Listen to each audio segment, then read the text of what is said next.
내 영상을 보는 분들 중 어떤 분들은 간혹 이렇게까지 말하기도 했다. 요즘 MZ세대들은 끈기가 나 때는 이렇게까지 했는데 그래서 1년 동안 뭐 얼마나 잘 살았냐고? 글쎄, 남들이 보기에 큰 성과를 내진 못한 것 같기도 하다. 나는 오늘 내 삶을 선택했다. 나우선 프로젝트. 이제는 더 이상 다른 사람이 아닌 내가 나의 삶을 스스로 선택하고 싶었다.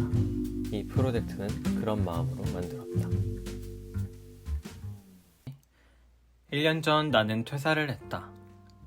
너무나도 하고 싶었던 간호사가 되기 위해 20대 후반이라는 늦은 나이임에도 불구하고 간호학과에 들어갔고 공부를 마치고 30살이라는 나이에 원하는 병원에 들어가게 되었다. 그렇게 원하고 바라던 간호사가 되었지만 막상 입사를 하고 나니 실상은 내가 바라는 것과 너무 달랐다. 3교대로 인한 신체적 스트레스와 악독하기로 유명한 태움, 그 속에서 지치다 못해 나라는 존재가 희석되어 가는 것을 느꼈다. 그러던 어느 날 나는 그 스트레스를 가족에게마저 전하게 되었고 이건 아닌데라고 생각했던 나는 그렇게 무작정 퇴사를 했다. 더 이상 남을 위해 일하지 않겠다고, 남이 아닌 나를 위해 일하는 사람이 되겠다고 다짐했다. 그렇게 1년이 지나갔다. 그래서 1년 동안 뭐 얼마나 잘 살았냐고? 글쎄, 남들이 보기에 큰 성과를 내진 못한 것 같기도 하다. 돈을 크게 더 벌지도 못했고 그렇다고 엄청난 명성을 얻거나 그러지도 못했다. 그런데 단 하나 분명한 건 바로 남을 위해 살거나 남에게 내 인생의 주도권을 준 채 그 손에 의해 흔들리는 삶을 살고 있지는 않다는 것이다. 그래도 1년 동안 어떤 삶을 살았는지 돌아보면 나를 위해 꽤 열심히 살았던 것 같다. 퇴근 후의 시간을 사용할 수 있는 직장을 선택해서 일하기 시작했고 유튜브를 통해 내 퇴사 이야기를 세상에 전하기도 하고 인스타그램을 통해 자기계발하는 것을 기록하기도 했고 자기계발 모임을 만들기도 했다. 또 병원을 다니면서 책 100권을 읽는 성과를 내기도 했다. 이건 자랑이다. 마지막으로 내가 원하는 환경에서 일을 하고자 미국 간호사 자격증을 따기도 했다. 여러 성과들이 있지만 그중 가장 의미 있다고 생각하는 것은 꾸준히 나를 위해 사는 것을 멈추지 않았다는 것이다.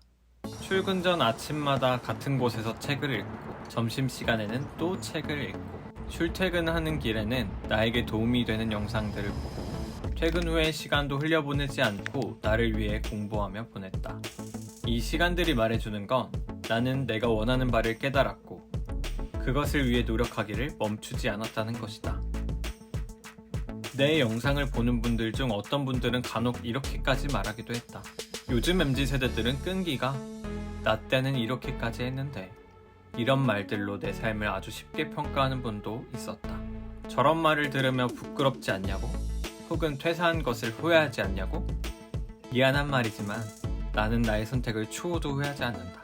그들의 눈엔 내가 그저 어려움을 피해 도망간 사람으로 비춰질지 모르지만 나는 그 누구에게도 한 점 부끄럼 없이 꾸준하고도 열심히 나를 위한 삶을 살아가고 있기 때문이다.